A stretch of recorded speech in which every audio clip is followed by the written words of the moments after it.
Industry hit. నాకు నాట్యం చేయాలనుంది వసంత. Science fiction తో విజువల్ మ్యాజిక్. రాచరికము లేని రాజ్యమా? మీ తర్వాత కాలం వాడడం కదా, మీరెవరో మాకు తెలుసు. ఫ్యాంటసీ కూడా హిస్టరీ. వీరాకి వీరుడిలా ఉన్నాడు నాన్న. మాటల్లేని మ్యాజికల్ వండర్.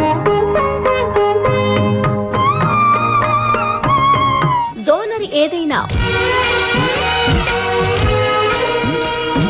వెండి తెరపై ఆయనతో స్పెషల్ సిగ్నేచర్. భారతీయ సినిమా గర్వించదగ్గ క్రియేటివ్ జీనియస్. సంగీతం శ్రీనివాసరావు కళాఖండాల సమాహారం.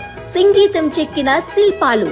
జూన్ 8 నుండి 14 వరకు రోజు ఉదయం 10 గంటలకు మీ ఈటీవీ సినిమాలో.